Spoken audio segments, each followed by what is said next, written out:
트럼프 미국 대통령과 김정은 북한 국무위원장이 하노이 메트로폴 호텔에서 만났습니다. 8개월여 만에 다시 만난 두 정상은 첫 만찬을 함께하며 공식 일정을 시작했습니다.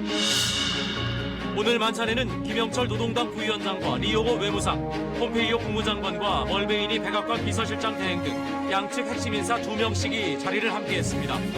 만찬에서 최종 결정할 현안이 많다는 의미라는 분석이 나옵니다.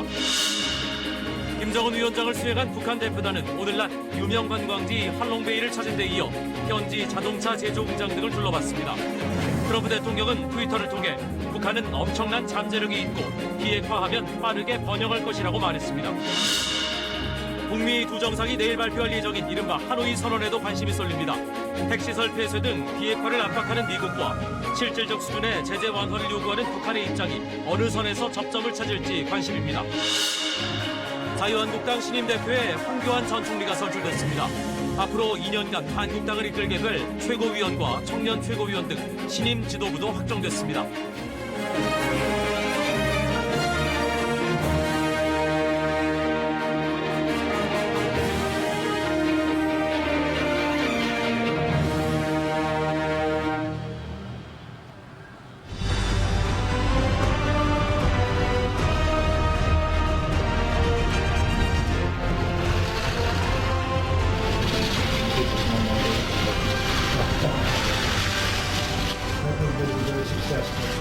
Great relationship. I think it will be very successful. We look forward to it. We both do. There's only one day since we last met. There have been some misunderstandings. 어느 때보다도 많은 그 고민과 노력 그리고 그 인내가 필요했던 그런 기간이었던 것 같습니다.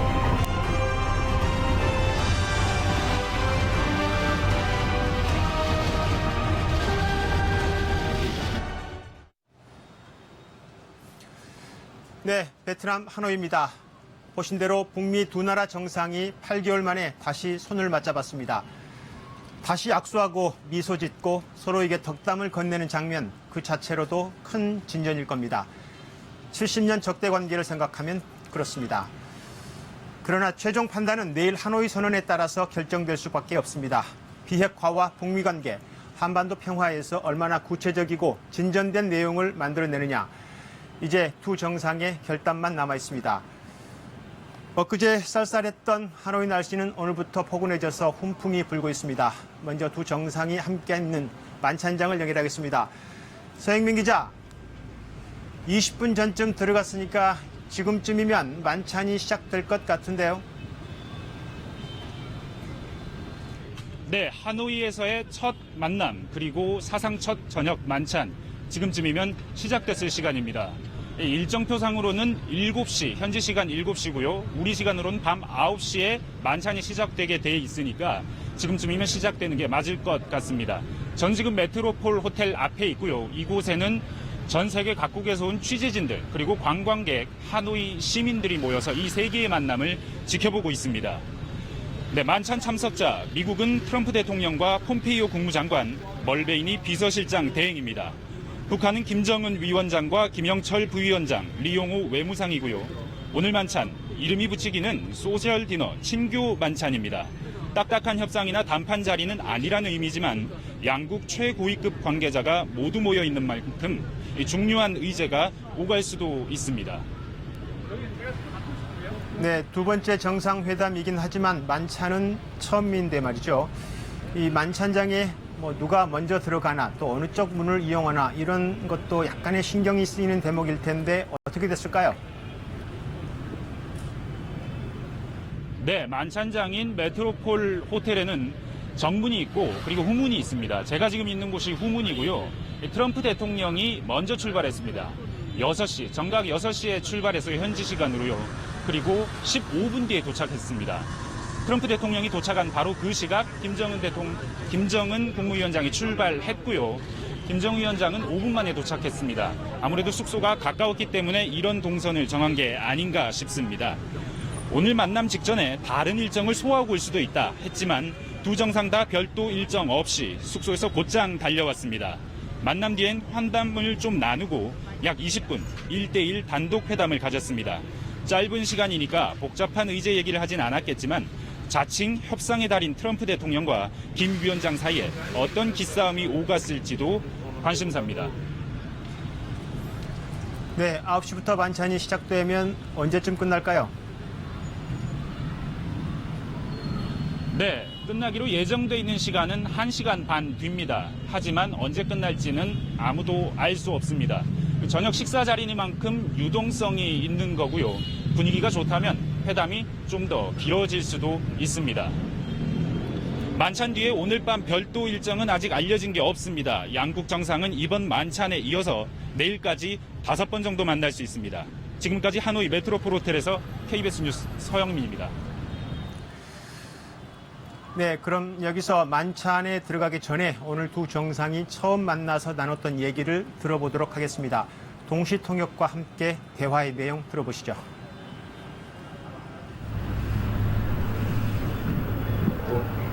차강의 불신과 오해의 소리도 있고 그 전체적인 날개만에 우리가 가는 길을 막으려고 했지만 우리는 그것들을 잘 거들고 극복하고 해서 다시 마주 걸어서 260일 만에 여기 하노이까지 걸어왔습니다.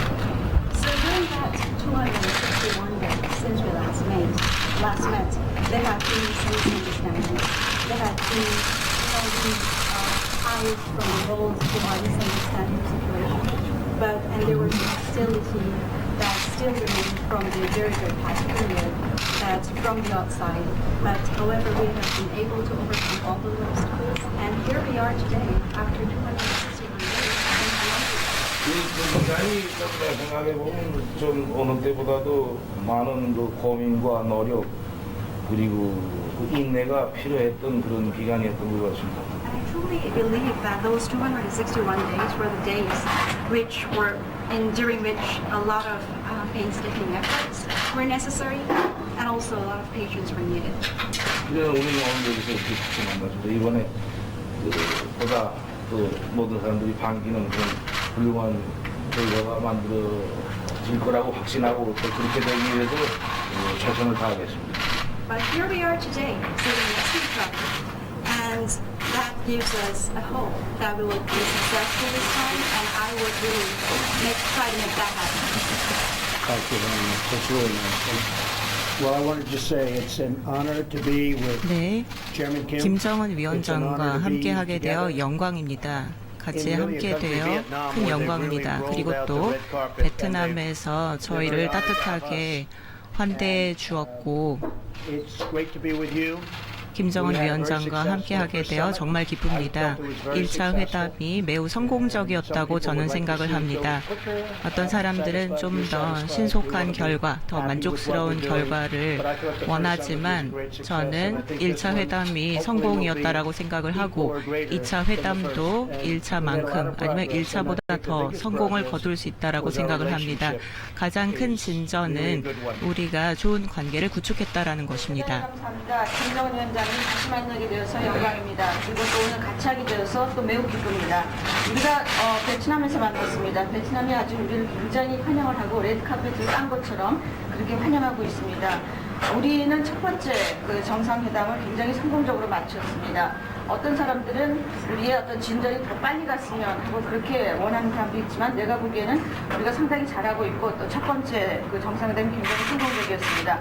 이번 회담도 첫 번째 것과 같은 성공 또는 아니면 더 성공하기를 바라고 있습니다. 그리고 우리는 아마 이번에 더 많은 진전을 이룰 것 같습니다. And as I've said many times, and I 그리고 say it to the 제가 press, 여러 I say it 차례 to anybody who 말했습니다. wants to 언론을 listen. 대상으로 또 듣고자 하는 사람들에게 말을 하고 있습니다. 북한은 엄청난 무한한 경제적인 잠재력을 갖고 있습니다. 앞으로 훌륭한 미래가 펼쳐질 거라고 생각을 합니다. 훌륭한 지도자가 있습니다. 그리고 우리가 그것이 현실화되도록 도울 것입니다. 또 언론들한테도 제가 여러 번 했습니다만은 저는 조선이 엄청난 경제적인 잠재력을 가지고 있다라고 그렇게 생각합니다. 그리고 앞으로 큰 성공을 이룰 거로 생각합니다. 위대한 지도자 밑에서 아주 잘할 거로 생각합니다. 그리고 앞으로 그러한 성공을 저는 그래서 보게 되기를 기대하고 있습니다.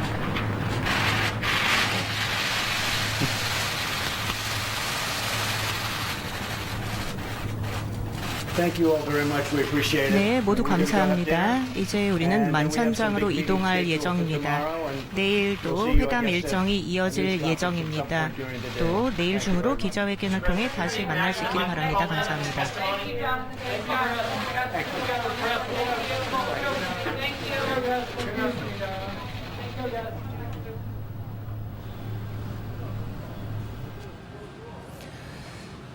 네, 방금 보신 이 만남은 약 20분 정도 진행됐습니다.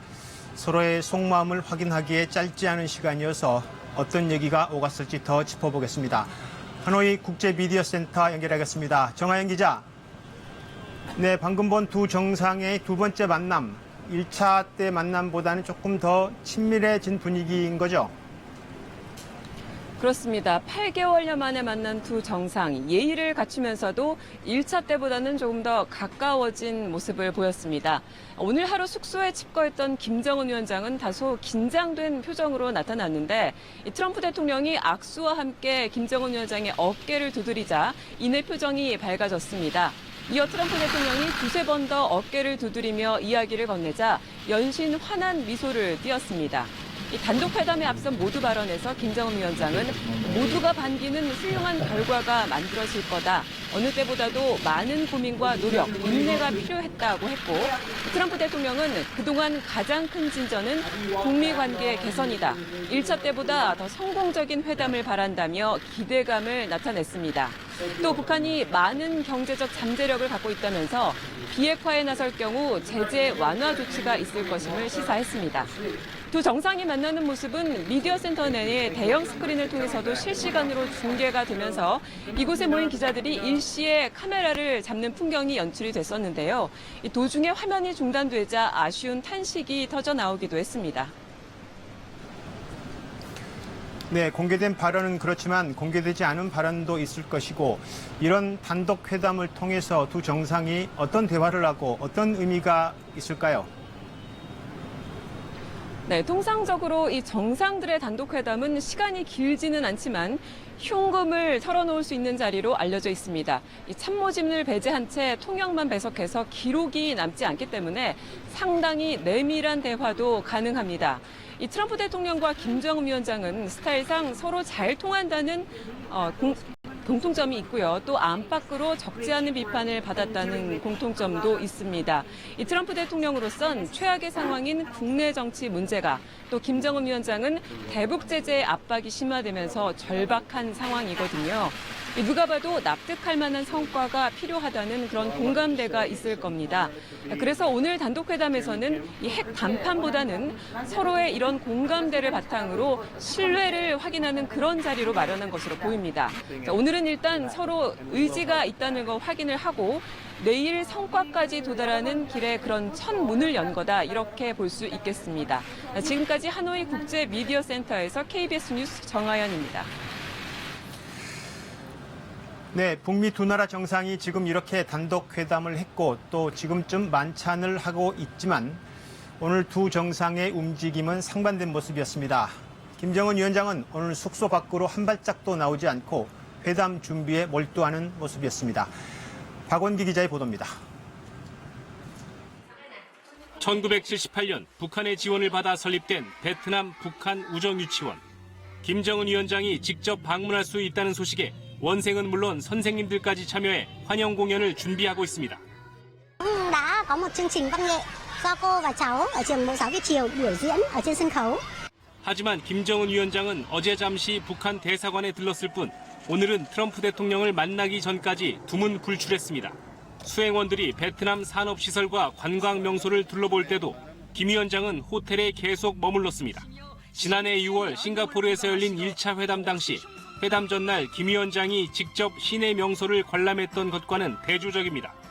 1차 회담은 개최 그 자체로 의미가 컸지만 이번 회담에서는 구체적 진전을 이뤄야 한다는 부담 때문인 것으로 보입니다.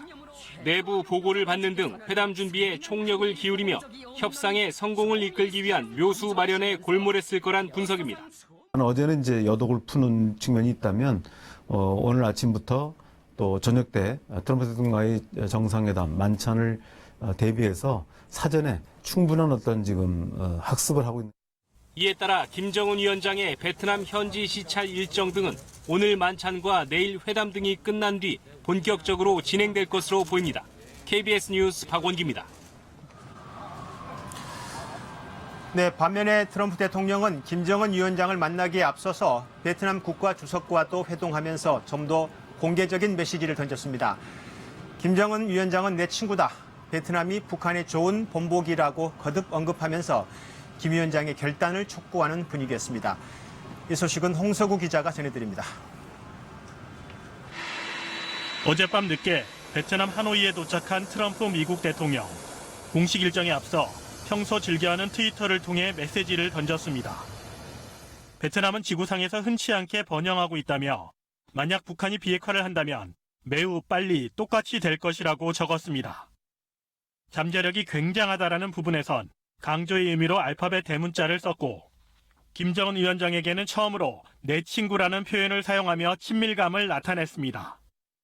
첫 공식 일정인 응우엥 부정 베트남 국가주석과의 회담에서도 북한을 향한 트럼프 대통령의 우회적 메시지는 계속됐습니다.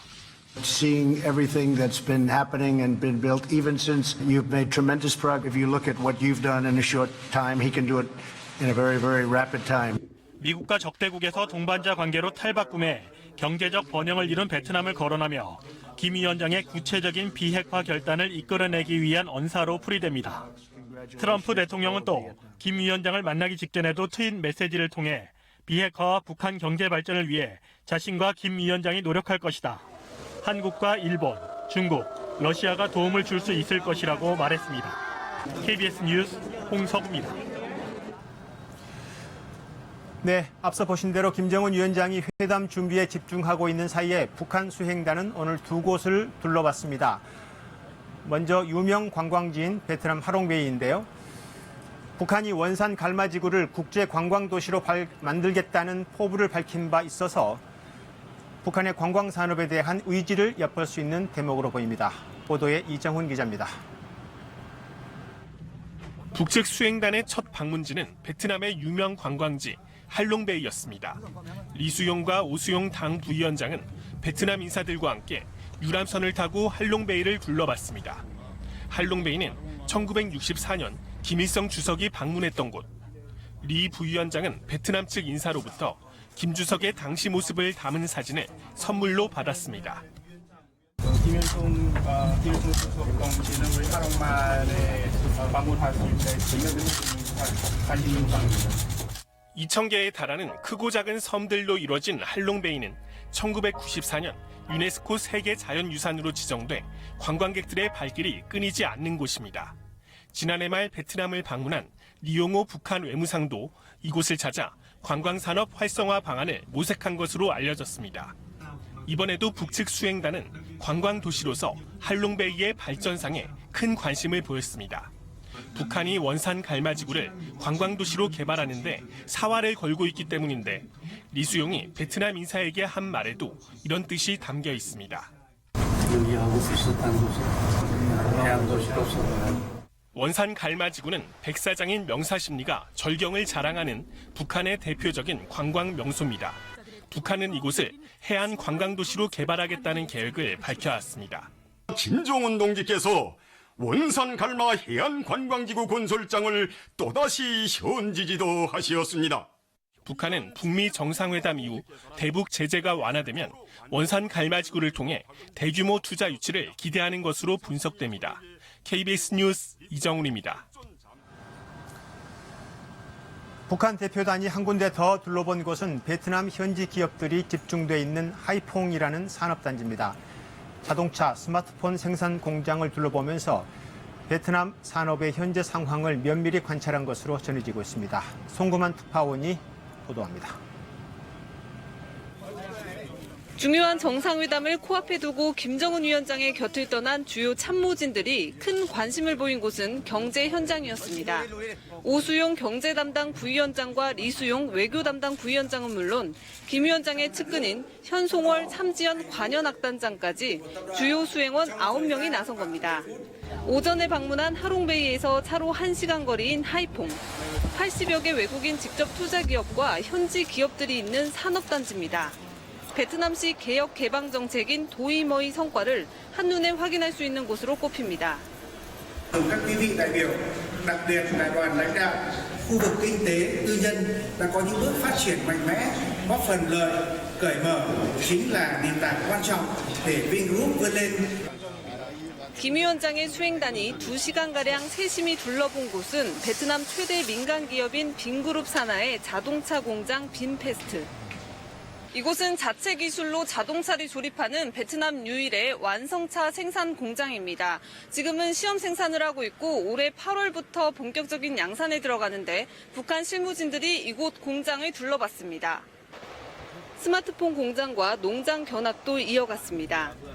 북한 수행단은 자동차 공장의 근로자가 몇 명인지, 휴대전화 생산은 구체적으로 어떻게 이루어지는지 큰 관심을 나타낸 것으로 전해졌습니다. 현재 트럼프 대통령과 김정은 위원장이 만나 첫 단독 회담과 만찬을 이어가는 동안에도 경제 분야 등 북한의 주요 수행원들은 하이퐁시 당 서기장 등과 만찬을 갖고 있습니다. 베트남 경제구역 하이퐁에서 KBS 뉴스 송금환입니다. 네, 이렇게 북한 지도부가 베트남의 개혁 개방 모델을 둘러보면서 북한 경제의 미래를 구상하고 있지만 과거는 달랐습니다.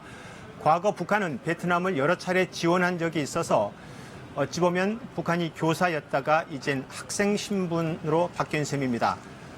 북한과 베트남의 과거와 현재를 비교했습니다. 조태흠 기자입니다. 북한은 1960년대 베트남전을 계기로 사회주의 동지 베트남에 대한 지원을 본격화합니다. 당시 상대적으로 경제적 여유가 있었던 북한은 베트남의 전투기 조종사 등 인력뿐 아니라 5천만 달러의 현금과 각종 피복 등 물자까지 지원했습니다. 또 베트남 대학생 2천여 명을 북한에서 유학하도록 하고 산업 실습생들을 교육하는 등 도움을 아끼지 않았습니다. 하노이에 있는 베트남 북한 우정유치원은 과거 이 같은 지원의 흔적입니다.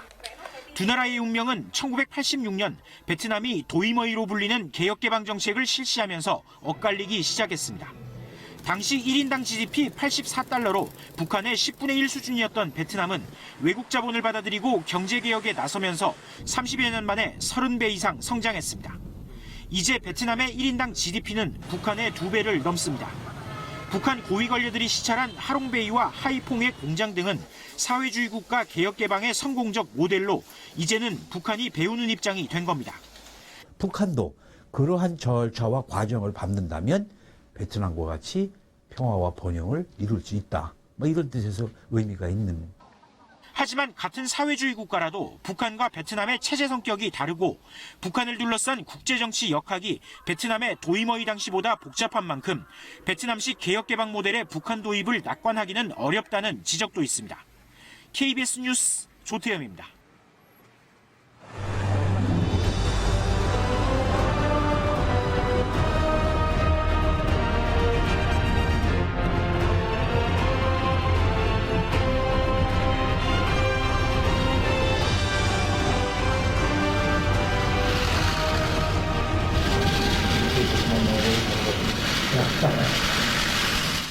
I think they'll be very successful.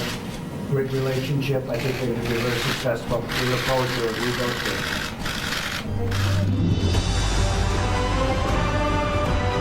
언제보다도 많은 그 고민과 노력 그리고 그 인내가 필요했던 그런 기간이었던 것 같습니다.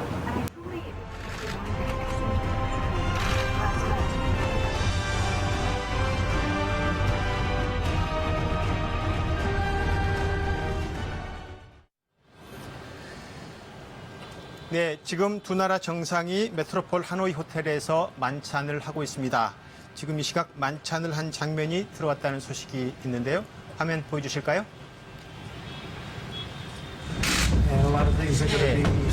지금 두 정상이 앉아있고 트럼프 대통령이 발언을 하고 있습니다. Really a wonderful situation long term. And our relationship is a very special relationship.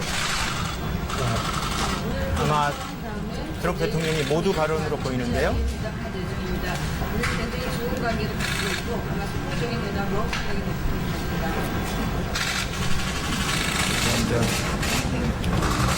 Thank you very much, everybody. Thank you. See you tomorrow.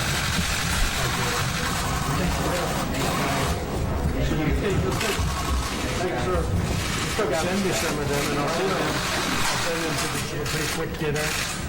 And a lot of things are going to be solved, I hope, and I think it'll lead to really a wonderful situation long term. 네, 장기적으로 매우 좋은 결과로 이어질 것이라고 생각을 합니다. 우리의 관계는 매우 특수한 관계입니다. 진지하게 회담할 예정입니다. 우리 굉장히 좋은 관계를 가지고 있고 아마 성공적인 회담으로 하게 될 것입니다.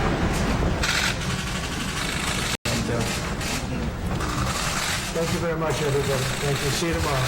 네, 감사합니다. 내일 뵙겠습니다. 지금 만찬장에 관한을 보겠습니다. Send me some of them, and I'll send them to the pretty quick dinner. And a lot of things are going to be solved, I hope, and I think it'll lead to really a wonderful situation long term.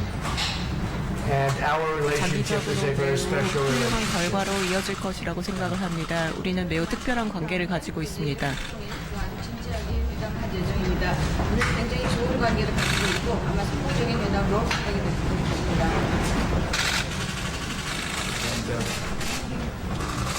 Thank you very much, everybody. Thank you. See you tomorrow. 네, 감사합니다. 내일 뵙겠습니다.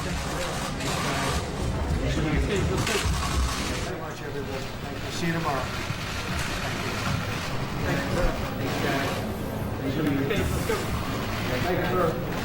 Send me some of them, and I'll send them to the chairman. Hey, Chris, let's go. It'll lead to really a wonderful situation long term. And our relationship is a very special relationship.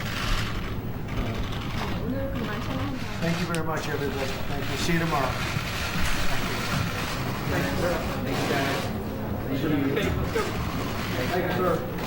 Send me some of them, and I'll send them to the chairman.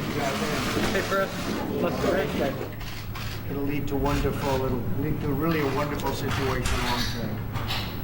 And our relationship is a very 매우 special. 훌륭한 결과로 이어질 것입니다. 우리는 매우 특별한 관계를 가지고 있습니다. Thank you very much, everybody. Thank you. 네, See you tomorrow. 만찬장에서의 뵙겠습니다. 발언 보셨는데요.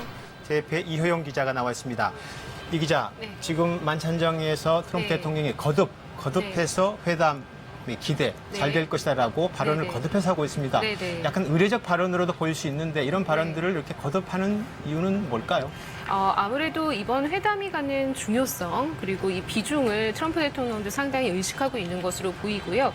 아까 화면에서 보셨지만 사실 두 정상이 처음 만났을 때 다소 긴장한 듯한 표정을 보였거든요. 특히 김정은 위원장이 조금 긴장된 모습이더라고요. 네네. 네, 특히 트럼프 대통령도 사실 이런 자리에 나와서 그렇게 굳은 얼굴을 하는 경우가 많지는 않았던 것으로 기억을 합니다. 원래 트럼프 대통령이 굉장히 당당하고 그렇습니다. 거침없는 스타일인데요. 네, 그런데 오늘 보면 굉장히 상대를 좀 신중하게 대하고 있다라는 것이 두 정상의 아주 짧은 모습이었지만 좀 느껴지고요. 지금 두 사람의 발언을 보아도 바라건대 이번 정상회담이 1차 정상회담과 동등하거나 아니면 더 대단할 것이라고 생각한다. 또 트럼프 대통령이 이렇게 말을 했고요. 특히 이번 정상회담에 대한 부담감의 한 표현일 수도 있겠군요. 맞습니다. 또 김 위원장의 발언도 보면요. 생각해보면 어느 때보다도 많은 고민과 노력 그리고 인내가 필요했던 기간이었다. 또 모든 사람이 반기는 훌륭한 결과가 만들어질 것이라고 확신하고 최선을 다하겠다. 사실 이 두 사람 모두 이번 회담에 임하는 어떤 각오나 마음가짐이 좀 읽히는 그런 발언들이었습니다. 그런 발언들을 보면 지금쯤 사실은 정상회담이 어떤 큰 합의가 이루어졌어야 되는데 여전히 부담으로 남아있고 뭔가 결단을 해야 될 상황이 좀 더 있다는 것으로도 읽힐 수 있겠네요. 네, 그럴 수도 있고요. 사실 정상회담이 바로 내일이기 때문에 어느 정도의 합의문은 작성되어 있다라고 보는 것이 합당할 텐데요. 지금 굳이 이렇게 짧은 만남을 갖고 또 친교 만찬을 하는 이유는 그 내용들에 대해서 서로가 최종 의사를 확인하는 그런 모종의 작업이 아닐까 생각이 됩니다. 세부적으로 그러면 조금 더 조율할 내용이 남아 있을 수도 있겠고요. 그렇죠. 합의문에 또 이게 물밑으로 어느 정도까지는 합의가 됐더라 하더라도 합의문에 어디까지를 담을 것이냐, 어디까지를 담고 나머지를 다른 여타의 합의 형태로 남겨둘 것이냐 그런 것들도 좀 중요한 결정의 순간일 것이라고 보입니다. 네. 이효영 기자, 화면이 더 들어오면 다시 이야기를 나누겠습니다. 예. 네, 지금 두 나라 정상의 만찬을 보고 계시지만 결국 내일 발표될 하노이 선언에 어떤 내용이 담기느냐가 이번 정상회담을 판가름할 겁니다. 핵심 의제를 하나하나 짚어보겠습니다. 먼저 가장 주목되는 비핵화, 그 중심에는 북한의 영변 핵시설이 있습니다. 영변 핵시설의 폐기가 어떻게 표현될지, 더 나아가서 다른 핵무장은 어떻게 될지 박경호 기자가 버추얼 스튜디오에서 설명해 드리겠습니다. 북한 영변 핵시설 단지의 모습입니다. 이 가장 규모가 큰 핵연료 제조, 재처리 시설이라 북핵의 대명사로 알려졌습니다. 가장 먼저 눈에 띄는 것은 긴 굴뚝을 갖고 있는 5메가와트급 원자로입니다. 그 옆이 사용 후 핵연료 보관 시설이고요. 둥근 건물은 실험용 경수로입니다. 자, 이곳에서 좀 거리가 있는 곳에 방사화학 실험실이 있습니다. 이 사용 후 핵연료를 재처리해서 무기로 만드는 곳입니다. 핵연료를 제조, 사용하는 원자로 등의 시설과 이를 재처리해서 무기로 만드는 방사화학 실험실, 이 두 곳이 비핵화의 핵심 대상 시설입니다. 자, 그렇다면 이곳을 중심으로 생산된 북한의 핵 능력은 어느 정도일까요? 먼저 우리 정부는 국방백서에서 이 북한이 플루토늄 50억 킬로그램을 보유하고 있는 것으로 추정했습니다. 이 플루토늄 5킬로면 핵폭탄 1개를 만들 수 있다고 알려져 있죠. 이 지난해 미 국방정보국 자료에는 최대 60개의 핵탄두가, 지난달 주일미군 홈페이지에 올랐던 동영상에는 북한이 15개 이상 핵무기를 보유한 것으로 표시했습니다. 직접 북한 영변 핵시설을 보았던 해커 박사는 최근 보고서에서 북한이 37개 핵무기를 보유한 것으로 추산했습니다. 지난 9월 공동선언에서 김정은 위원장이 영변 폐기 의사를 밝히면서 북미 간 비핵화 협상은 더욱 치열해졌습니다. 미국의 상응 조치에 따라 영변 핵시설의 영구 폐기와 같은 추가적 조치도 취해 나가기로 했습니다. 여기에 북미는 이른바 플러스 알파를 두고 막판 협상에 돌입했습니다. This complex of sites that extends beyond Yongbyon represents the totality of North Korea's plutonium reprocessing and uranium enrichment programs. 과연 북한이 영변 핵시설 폐기 이상을 내놓을지, 또 그에 따른 미국의 상응 조치는 무엇일지 세기의 단판에 세 개의 이목이 쏠리고 있습니다. KBS 뉴스 박경호입니다. 네, 방금 보신 북한의 핵시설, 핵무기 등을 비핵화하는 조치를 이끌어내려면 그 연결고리로서 미국의 상응 조치가 필수적입니다. 북한은 그동안 대북 제재 해제와 관계 정상화가 우선이라는 입장을 지속적으로 표명해왔습니다. 내일 하노이 선언을 앞두고 제재 완화, 종전선언, 연락사무소에 대한 좀 더 구체적인 내용들이 나오고 있습니다. 서지영 특파원이 취재했습니다. 북한의 비핵화를 견인하기 위해 유력하게 거론되는 상응 조치는 남북 경협에 대한 제한적 제재 완화입니다. 비핵화가 상당한 수준으로 진전되기 전까지는 국제 공조 체제 내 대북 제재를 완화하기 쉽지 않기 때문입니다. 따라서 남북철도 도로 연결 사업, 금강산 관광의 제한적 재개 등이 정상 간 만찬에서 논의될 것으로 예상됩니다. But I thought the first summit was a great success, and I think this one hopefully will be equal or greater than the first. And we made a lot of progress. 두 나라 관계 개선과 평화 체제 논의에서는 좀 더 진전된 합의가 이루어질 것으로 보입니다. 이와 관련해 미 인터넷 정치 뉴스 매체인 복스는 익명의 소식통을 인용해 4가지 잠정 합의안을 보도했습니다. 합의한 내용 중 구체적인 상응 조치로 한국 전쟁을 끝내기 위한 평화선언에 서명한다는 내용이 주목됩니다. 평화협정과 같은 구속력은 없지만 양국이 적대 관계를 종식한다는 정치적 상징성이 있습니다. 또 한국전쟁 당시 숨진 미군들의 유해를 추가 송환하고 상대국에 각각 연락사무소를 개설한다는 내용도 포함됐다고 전했습니다. 평양에 설치될 연락사무소는 향후 비핵화 검증을 위한 사찰단 파견과 영사 업무도 담당할 수 있어서 실제 합의문에 반영될 경우 관계 개선의 실질적 조치로 평가될 수 있습니다.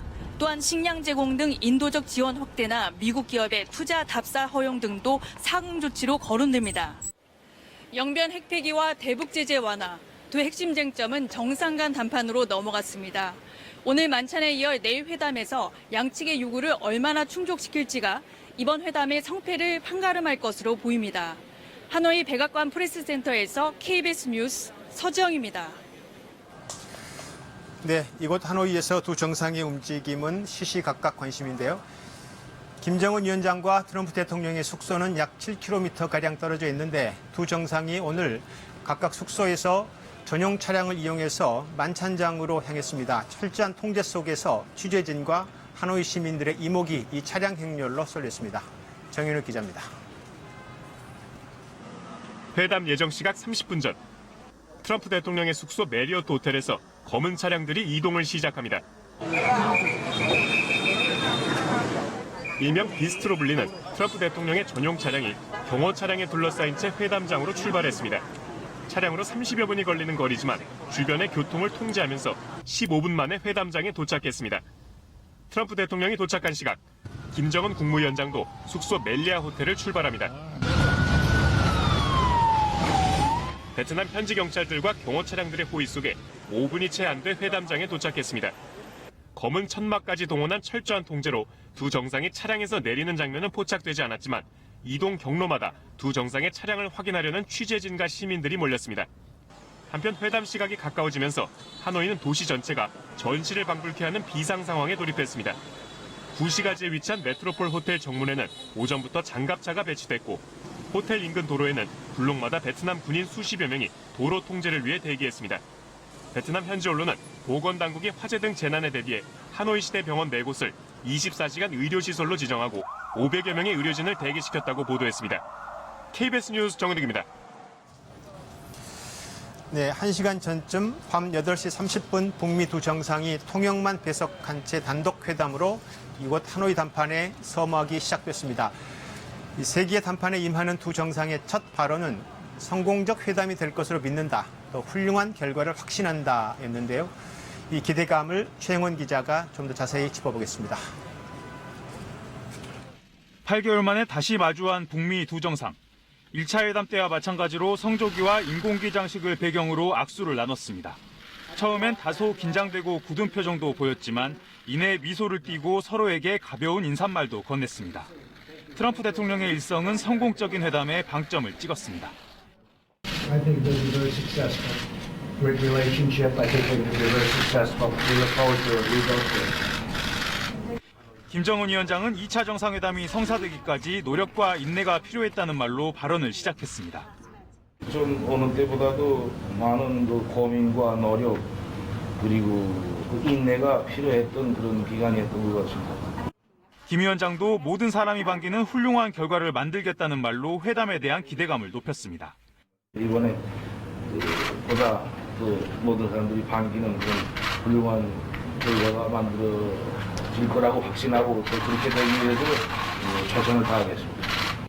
트럼프 대통령은 1차 정상회담을 성공적이었다고 평가하며 2차 정상회담에서 그 이상의 진전을 이끌어내고 싶다는 뜻을 피력했습니다.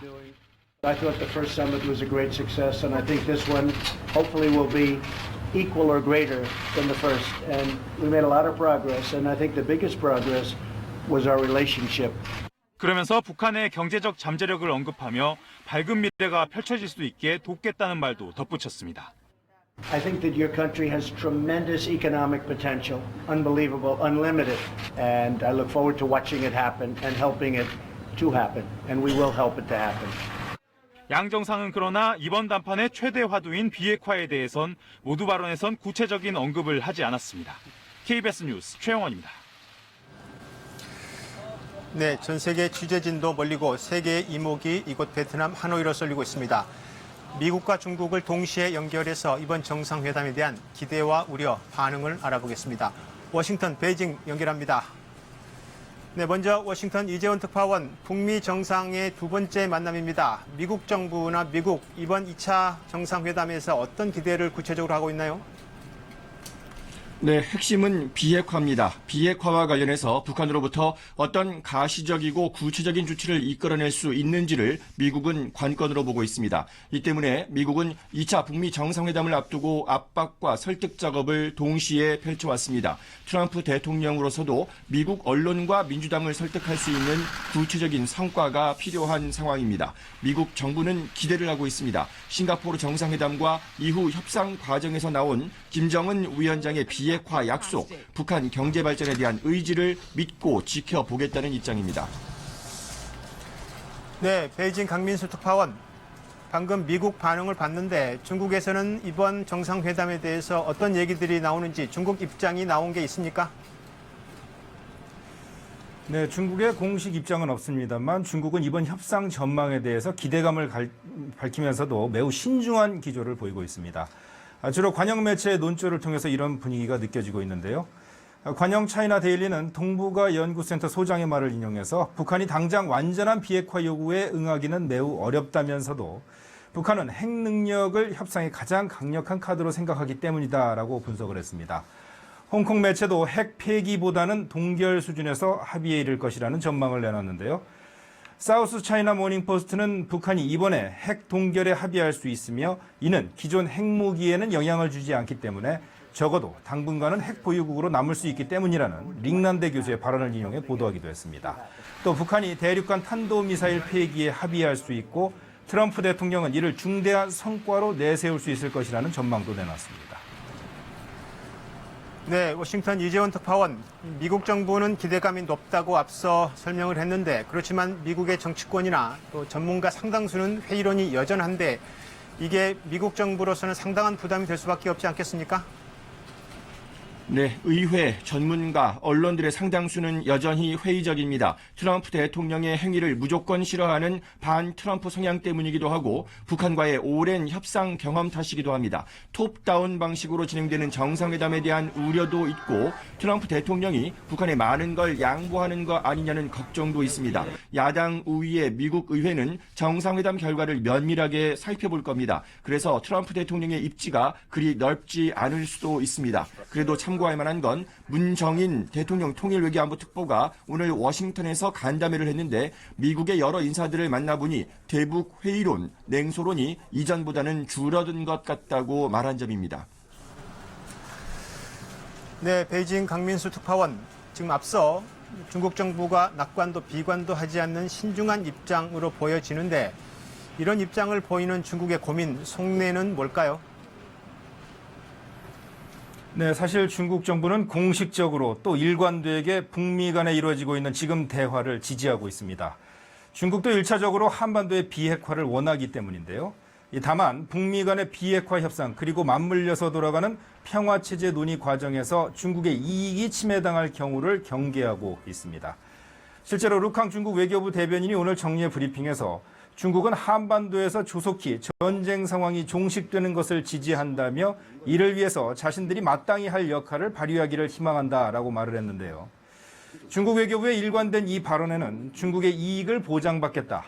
좀 더 구체적으로 말한다면 중국은 한반도 평화체제 논의 과정에서 고고도 미사일 방어 체계인 사드 배치 문제 등 비핵화된 한반도에서 미국의 영향력을 줄이는 데 관심을 갖고 있다라는 그런 속뜻이 있어 보입니다. 네, 워싱턴 이재원, 베이징 강민수 특파원이었습니다. 네, 청와대도 긴장 속에 이곳 상황을 주시하고 있습니다. 이번에는 청와대 연결하겠습니다. 김지성 기자, 문재인 대통령도 여러 경로를 통해서 아마 이곳 상황을 보고받고 주시하고 있을 텐데요. 오늘 문 대통령이 이번 회담에 대해서 언급한 내용부터 전해주시죠. 네, 오늘 청와대에서 모하메드 아랍에미리트 왕세제와 정상회담이 있었는데 그 자리에서 문 대통령이 한 말입니다. 직접 들어보시겠습니다. 오늘은 마침 베트남에서 제2차 북미 정상회담이 개최되어 한반도의 평화와 번영을 만들어 나가는 데 있어서 매우 중요한 의미가 있는 날입니다. 네, 한반도 평화 번영의 중요한 날이다. 짧지만 긴장감이 느껴지는 말인데요. 문 대통령은 지금 아마 이곳 상황을 집무실에서 보고 받고 있겠죠? 네, 그렇습니다. 지금 하노이에서 북미 정상이 만찬을 하고 있는 만큼 문 대통령도 관저에 마련된 집무 공간에서 보고를 받고 있는 것으로 전해집니다. 현재 우리 정부 관계자들이 하노이에 다 나가 있고요. 문 대통령에게 수시로 보고가 이루어지고 있다고 청와대는 설명했습니다. 지난해 1차 북미 정상회담 바로 전날 문 대통령은 잠 못 이루는 밤이었다라고 소회를 밝힌 적이 있습니다. 오늘 밤도 역시 잠 못 이루는 긴 밤이 될 것으로 보입니다.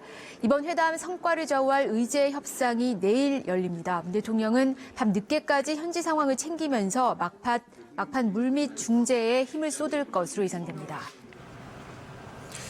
네, 잠 못 이루는 밤이다. 아무래도 회담 결과를 쉽게 예측하기 쉽지 않아서 그럴 것 같은데 회의적 반응들이 조금 있습니다. 이 완전한 비핵화, 즉 빅딜이 아니라 핵 동결에 그치는 스몰 딜이 될 것이라는 언론 보도도 있는데 청와대 입장은 뭔가요? 네, 김의겸 청와대 대변인은 이른바 빅딜이 돼야만 성공한 회담이냐라고 반문하면서 천리길도 한 걸음부터라는 속담을 인용했습니다. 지금 천리길, 즉 완전한 비핵화를 위해 한 걸음씩 걷고 있는 상황에서 설사 낮은 수준의 합의가 나오더라도 실패로 단정할 수 없다, 이런 의미로 풀이됩니다. 일각에선 회담 성과에 대한 기대치를 미리 낮추기 위한 설명 아니냐, 이런 해석도 나오고 있습니다. 그러나 이번 회담도 실무자급에서 다 조율된 게 아니라 정상 간 담판에 따라 성과가 좌우되는 톱다운 방식인 만큼 결국 내일 상황을 지켜봐야 될 것 같습니다. 지금까지 청와대에서 전해드렸습니다.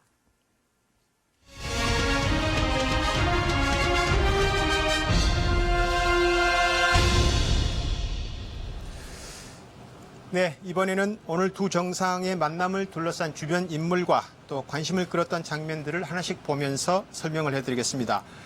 먼저 삼지연 관현악단장이죠. 현성월이 이번 수행단에도 포함되면서 문화예술 교류 사업에 대한 북한의 관심도 조명을 받고 있습니다. 김 위원장과 트럼프 대통령이 만찬 이후에 혹시 이곳 하노이에서 공연을 함께 관람할 가능성도 제기되고 있습니다. 천효정 기자가 보도합니다. 현송월 삼지연 관현악단장이 숙소인 멜리아 호텔에서 나와 대기하고 있던 차량에 탑승합니다. 차량을 잘못 골라 탔는지 곧바로 내려 바로 앞 차량으로 향합니다. 현 단장이 탑승한 차량은 2시간 넘게 달려 유네스코 세계문화유산인 할롱베이에 도착했습니다. 현지 언론에는 현 단장이 유람선을 타고 할롱베이 일대를 둘러보며 단원들과 사진을 찍는 모습이 공개되기도 했습니다. 언론을 향해 포즈를 취해주는가 하면 단원들과 찍은 사진을 함께 확인하며 담소를 나누기도 했습니다.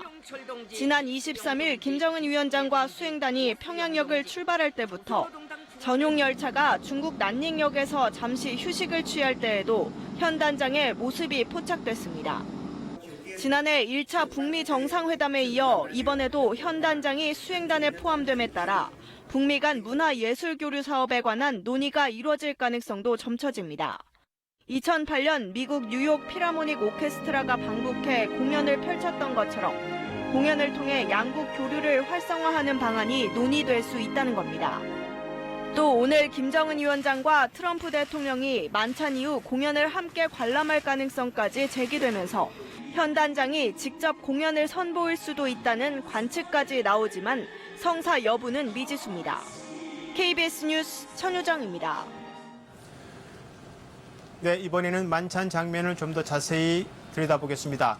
북미 두 나라의 배석자 2명씩, 그래서 3대 3으로 만났습니다. 배석자로 누가 함께했는지, 그리고 이게 어떤 의미가 있는지 이주환 기자의 설명을 들어보시죠. 북미 두 정상의 만찬에는 양측에서 각각 2명의 핵심 인사들이 자리했습니다.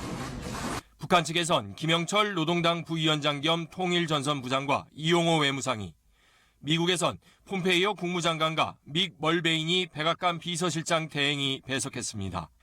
김영철 부위원장과 폼페이오 국무장관은 북미 고위급 협상의 카운터파트로 1차 북미 정상회담부터 협상을 총괄해왔습니다. 두 사람은 이번에도 2차 북미 정상회담에 큰 그림을 그렸습니다. 믹 멀베인이 비서실장 대행은 트럼프 대통령을 곁에서 보좌하는 최측근 참모로 배석했습니다.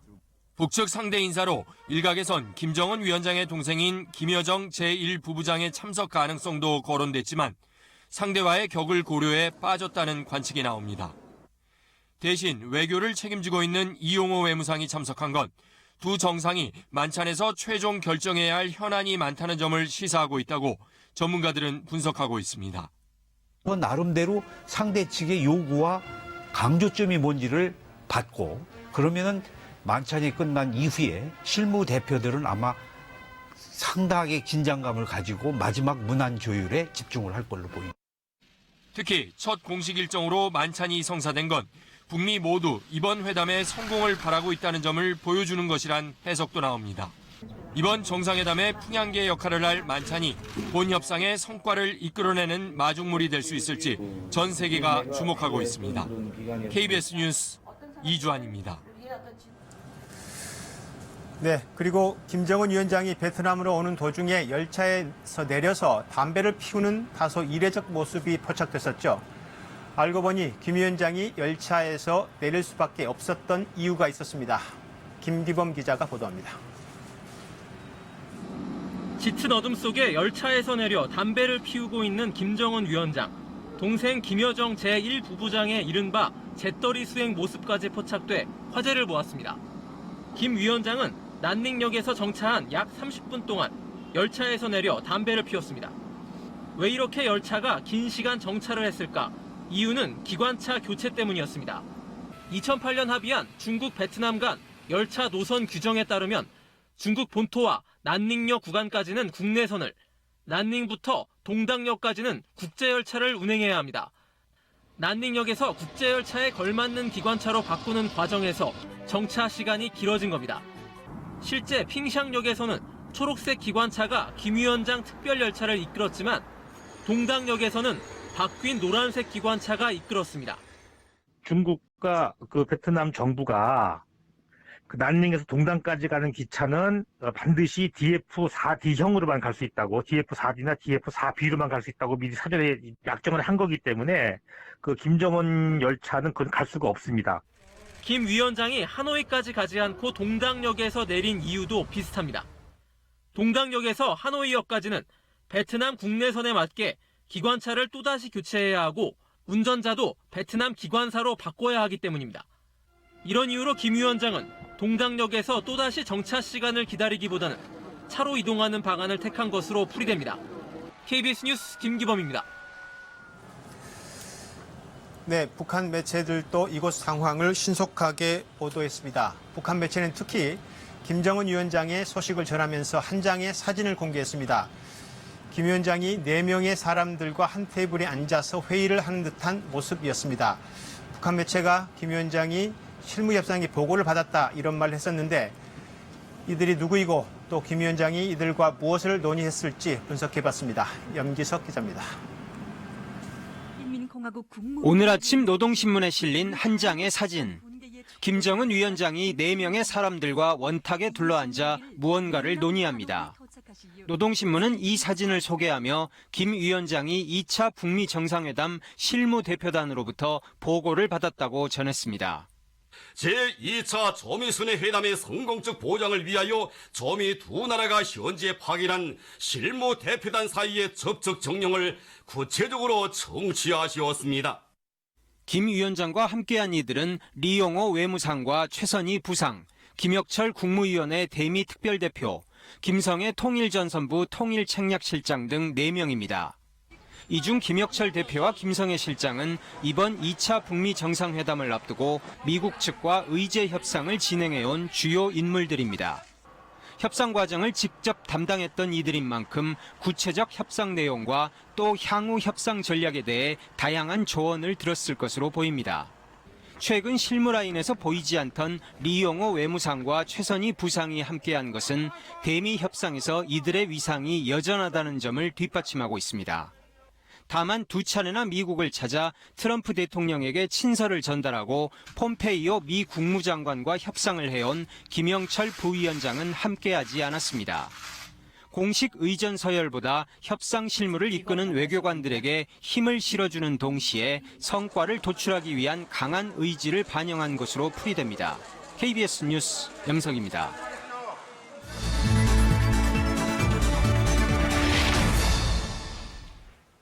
지금부터는 서울 스튜디오에서 전해드리겠습니다. 자유한국당 새 대표에 황교안 전 국무총리가 50% 과반의 득표율로 선출됐습니다. 황 대표는 대한민국을 다시 세우는 길에 나서겠다며 현 정부를 향한 강한 투쟁을 예고했습니다. 최창곤 기자의 보도입니다. 입당 43일 정치신인 황교안 전 국무총리가 자유한국당 새 대표로 선출됐습니다. 황 대표는 50%를 득표해 31.1%를 얻은 오세훈 전 서울시장과 18.9%를 얻은 김진태 의원을 눌렀습니다. 자유한국당을 다시 일으키고 대한민국을 다시 세우는 길에 저의 모든 것을 바치겠습니다. 황 대표는 수락 연설에서 내년 총선 승리와 정권 교체를 위해 우파의 대통합을 이뤄내겠다고 밝혔습니다. 특히 현 정부를 향해서는 강력한 투쟁을 예고했습니다. 이 단상을 내려가는 그 순간부터 문재인 정부의 폭정에 맞서서 국민과 나라를 지키는 치열한 전투를 시작할 것입니다. 공안검사 출신으로 박근혜 정부 법무부 장관, 대통령 권한대행을 지낸 황 전 총리. 권한대행 퇴임 1년 9개월 만에 제1야당 수장에 올랐지만 박근혜 프레임 극복이 숙제입니다. 전당대회 기간 태블릿 PC 조작 발언 논란 등으로 멀어진 중도층의 마음을 돌리는 일도 과제입니다. 헌법재판소의 탄핵 결정은 존중한다는 말씀을 여러 번 드렸습니다. 그리고 이제는 우리가 미래로 나가는 일에 매진했으면 좋겠다는 말씀을 드립니다. 출마 선언 전부터 대세론을 형성했지만 정치인 황교안에 대한 검증은 이제 시작이라는 시각이 많습니다. 황 대표는 내일 국립현충원 방문과 함께 2년간의 임기를 시작합니다. 한국당 최고위원회는 조경태, 정미경, 김순례, 김광림 후보가, 청년 최고위원회는 30대의 신보라 의원이 선출됐습니다. KBS 뉴스 최창복입니다. 이번 전당대회에서는 황교안 후보에게 대세가 기울며 오히려 2위는 누가 될 것인가에 큰 관심이 모아졌는데요. 결국 중도층 확장성을 내세운 오세훈 후보가 비교적 여유 있게 2위를 기록했습니다. 하지만 5.18 망언 당사자인 김순례 의원이 최고위원으로 당선돼 논란이 예상됩니다. 이어서 최강우 기자입니다. 5.18 망언 논란과 박근혜 전 대통령 탄핵 문제 등 현안마다 부딪혀왔던 오세훈, 김진태 후보. 저 오세훈이 말 없는 다수 중도층의 표를 얻어내서 내년 총선 반드시 이기도록 하겠습니다. 제가 당대표가 되면 우리 자유한국당은 이제야말로 비로소 확실한 우파 정당이 되는 겁니다, 여러분. 전당대회 과정에서 이른바 태극기 부대가 존재감을 뽐냈지만 오세훈 후보가 비교적 여유 있게 김진태 후보를 앞선 2위를 기록했습니다. 당내 선거인단 선거에서는 김진태 후보와 비슷하게 득표했지만 일반 국민 여론조사에서 황교안, 김진태 후보를 합친 수준인 50.2%를 득표해 격차를 벌렸습니다. 5.18 망언의 관련자 김진태 후보는 대표에 당선되지 못했지만 김순례 의원은 3위의 성적으로 최고위원에 당선돼 지도부에 입성했습니다. 이들에 대해 전당대회 기간 동안 유예됐던 징계 여부도 관심사입니다. 운명같이 숙명같이 자유한국당의 미래를 위하여 저에게 이렇게 무거운 짐이 지어졌습니다. 힘을 모아주십시오. 이른바 셀프 징계의 우려가 커지고 있는 가운데 황 대표는 여러 의견을 수렴해 잘 처리하겠다는 원론적인 입장만 밝혔습니다. 또 황 대표가 당내 친박계의 전폭적인 지지 속에 당선된 만큼 입지에 위기감을 느낀 이른바 비박, 복당파 인사들이 어떤 선택을 할지도 주목됩니다. KBS 뉴스 최강호입니다. 인구 절벽이 현실화되는 걸까요? 지난해 우리나라 합계 출산율이 결국 1명 아래로 내려갔습니다. 당장 4년 뒤부터 인구 감소가 시작될 수 있다는 우려가 나오는 이유입니다. 김수현 기자가 보도합니다. 결혼 6년 차인 42살 김모 씨는 아내와 아이를 낳지 않기로 했습니다. 경제적 비용과 경력 단절에 대한 부담 때문입니다. 보육을 이제 돌봐줄 만한 분을 따로 구해야 되는 것도 있고 남편이나 부인이 회사 생활에서 1, 2년 정도 단절되는 게 직장인으로서 아주 쉬운 선택은 아니거든요. 지난해 여성 1명이 평생 낳을 것으로 예상되는 출생아 수는 0.98명으로 통계 작성 이후 가장 낮았습니다. 현재 인구를 유지하는 데 필요한 출산율의 절반도 되지 않는 것으로 OECD 회원국 가운데 최저입니다. 이렇다 보니 지난해 출생아 수는 1년 전보다 3만 900명 줄어들면서 역대 최저를 기록했습니다. 늦어지는 결혼과 출산 기피 영향이 컸습니다. 20대 후반의 출산율은 10년 전까지만 해도 30대 후반에 비해 3배 이상 높은 수준이었으나 처음으로 30대 후반 출산율보다 낮아졌습니다. 인구 감소 시점도 예상보다 빨라질 것으로 보입니다. 빠르면 2028년부터 인구가 줄어들 걸로 2016년에 예측했는데 이때 예상된 출산율보다 훨씬 낮아졌기 때문입니다. 당장 4년 뒤인 2023년부터 인구가 줄어들기 시작할 거란 전망도 나옵니다. 생산 가능 인구가 감소하고 노인 인구가 증가하면서 소비가 굉장히 보수적으로 이루어질 수 있습니다. 그러면서 내수 경기가 장기적 침체 국면으로 들어설 수 있습니다. 통계청은 2016년에 내놓았던 미래 인구 전망치를 다음 달에 수정 발표하기로 했습니다. KBS 뉴스 김수현입니다. 예상보다 빠르게 그리고 훨씬 낮아진 출산율. 지난 10여 년 동안 정부는 이 출산율을 끌어올리겠다며 120조 원을 쏟아부었는데요. 막대한 재정과 인력을 투입하고도 결국 출산율 하락은 막지 못했습니다. 빨라지는 초저출산 현상, 미래는 어떻게 될까요? 엄진아 기자가 취재했습니다. 한적한 시골 마을. 오가는 사람을 만나기 쉽지 않습니다. 마을을 지키는 건 어르신들 뿐입니다. 새로 아기가 태어난 지 10년도 넘었습니다. 다 60대 넘은 사람들이 농사 다 짓고 있어요. 어린애로서 들어본 지 한 14년 내지 15년 된 것 같은데. 유일하게 남아있던 초등학교 분교는 몇 년째 신입생이 없어 지난해 폐교됐습니다. 이 마을에는 주민 100명 정도가 살고 있습니다. 대부분 노인입니다. 젊은 사람들은 하나둘 마을을 떠나면서 빈집도 늘어나고 있습니다. 지금 추세라면 30년 뒤 전국 시군구의 39%가 텅 비어 사라진다는 분석이 나옵니다. 소멸 위험 지역도 해마다 늘고 있습니다. 일부 지역만의 문제가 아닙니다. 우리나라 생산 가능 인구는 이미 줄기 시작해 30년 뒤엔 지금보다 1,000만 명 넘게 감소할 것으로 예상됩니다. 당장 출산율이 회복될 기미는 보이지 않습니다. 자녀가 꼭 필요하다는 기혼 여성은 절반에 불과합니다. 이상적인 자녀 수는 2명 이상이지만 기혼 여성 10명 중 7명은 현실적으로 아예 안 낳거나 1명이 적합하다고 생각합니다. 일가정 양립을 위한 여건이 충분치 않아서 직장 여성의 66%가 하던 일을 그만둡니다. 아이들 좀 늦게까지만 봐주면 나도 일을 하고 아이들도 아이들대로 내가 케어할 수 있을 텐데 7시 정도에 데리러 가면 정말 원장님께 싹싹싹싹 무릎을 꿇어야 돼요. 취업난과 집값 부담에 결혼을 포기하고 교육비와 양육비를 감당하기도 어렵습니다. 일자리라던가 주거의 어려움, 그리고 일가정 양립이라던가 양육 과정의 어려움은 지속되고 있고요. 육아 친화 정책의 마련은 상대적으로 속도가 좀 더뎌져 있습니다. 이대로 최악의 출산율이 지속된다면 30년 뒤 우리는 국가의 존립을 걱정해야 하는 현실을 맞을지도 모릅니다. KBS 뉴스 엄진아입니다. 성접대와 마약 투약 등 각종 의혹을 받고 있는 그룹 빅뱅의 멤버 승리가 조금 전 경찰에 자진 출석했습니다.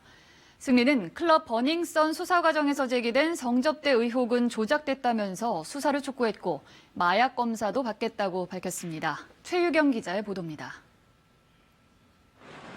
클럽 버닝썬의 사내이사였던 그룹 빅뱅의 승리가 오늘 저녁 9시 경찰에 출석했습니다. 버닝썬과 관련한 의혹이 터져 나온 지 한 달 만입니다. 승리는 심려를 끼쳐 죄송하다면서도 엄중한 수사를 탄원한다고 말했습니다. 승리는 마약 의혹과 관련해 소변과 모발 검사를 직접 요청할 것으로 알려졌습니다. 승리의 경찰 출석은 해외 투자자에게 성접대를 했다는 의혹이 제기된 지 하루 만입니다. 성접대 의혹은 한 인터넷 매체가 2015년 승리와 투자업체 관계자 사이 SNS 대화라며 외국인 투자자를 위해 성접대를 준비하라는 취지의 메시지를 공개하면서 불거졌습니다. 이런 가운데 승리가 해외에서 환각물질을 흡입했다는 의혹까지 추가로 터져나왔습니다. 승리와 소속사 YG 엔터테인먼트는 SNS 메시지는 조작된 것이고 마약 의혹은 사실 무근이라고 반박했고 경찰에 수사 촉구 탄원서를 제출한 것으로 전해졌습니다. 승리는 마약과 성폭행, 경찰 유착 의혹 등으로 경찰 수사선상에 오른 클럽 버닝썬에서 사내이사를 맡고 있다가 논란이 불거지기 직전 사임했습니다. 승리는 클럽 운영에는 깊이 관여하지 않았다고 선을 그었지만 경찰은 실제 승리의 역할이 뭔지 직접 조사하겠다는 입장을 밝혔습니다. 경찰은 오늘 자진 출석한 승리를 참고인으로 조사한 뒤 조만간 추가 조사를 검토할 방침입니다. KBS 뉴스 최경입니다. 오늘 낮 12시 13분 군산기지에서 이륙한 KF-16D 전투기 한 대가 서해상공에서 임무를 수행하던 중 바다로 추락했습니다. 전투기에 타고 있던 조종사 2명은 비상탈출한 뒤 공군 탐색구조전대에 의해 무사히 구조됐으며 건강 상태는 양호한 것으로 확인됐습니다. 건물이 완공된 다음에도 분양되지 않아 악성 미분양으로 불리는 준공 후 미분양 분량이 52개월 만에 최대치를 기록했습니다. 국토교통부 집계 결과 1월 말 기준 전국의 준공 후 미분양 물량은 17,981호로 한 달 새 7.4% 증가했습니다. 김현미 국토교통부 장관을 비방하는 내용의 벽보가 오늘 새벽 서울 종로구의 한 버스 정류장에서 발견돼 경찰이 수사에 나섰습니다. 경찰은 벽보에 남은 지문 감식을 국과수에 의뢰하고 주변 CCTV를 확인하는 등 용의자 추적에 주력하고 있습니다.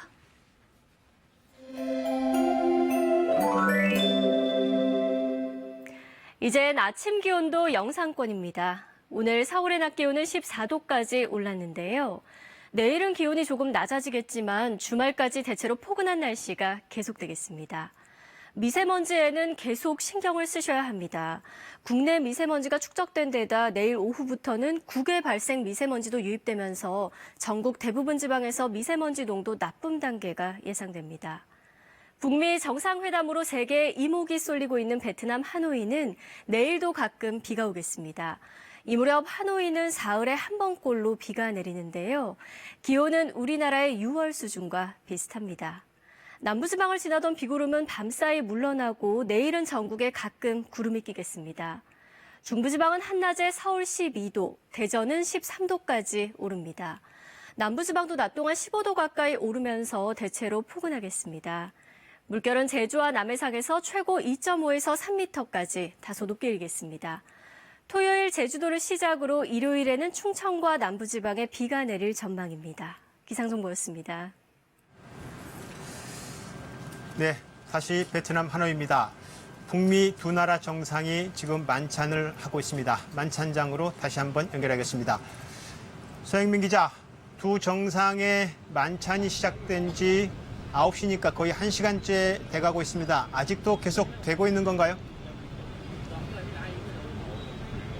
네, 북미 정상 간 사상 첫 만찬 아직까지는 계속되고 있습니다. 예정된 종료 시간은 이곳 시각으로 8시 반이고요. 한국 시간으로는 10시 반입니다. 하지만 언제 끝날지는 알 수 없습니다.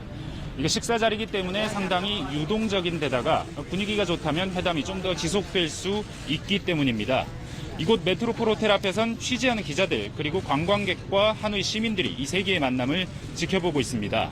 만찬 참석자는 미국이 트럼프 대통령 포함 3, 북한도 김 위원장 포함 3명입니다.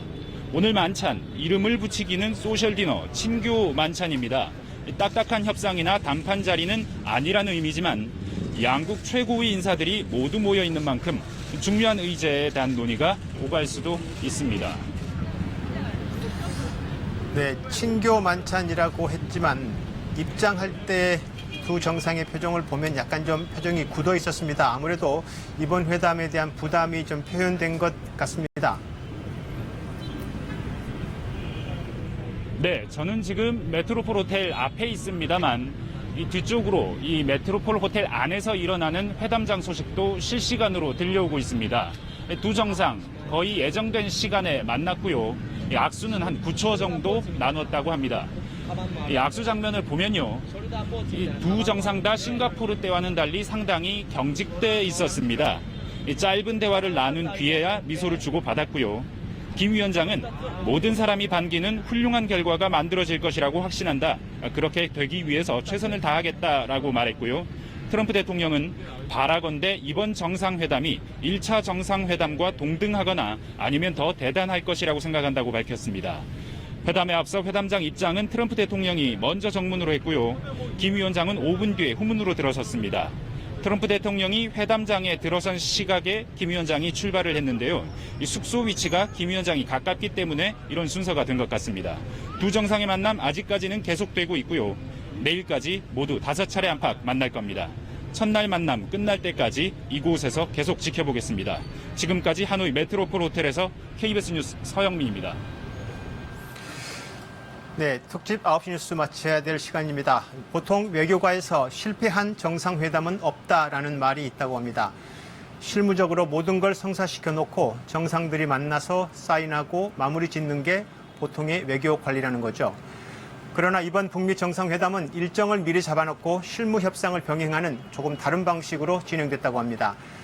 그래서 우려와 기대가 교차했습니다. 그러나 앞서 말씀드린 대로 외교 관례가 관례대로 맞아떨어지길, 그렇게 클로징 되기를 기대해 봅니다. 하노이에서 특집 9시 뉴스 마치겠습니다.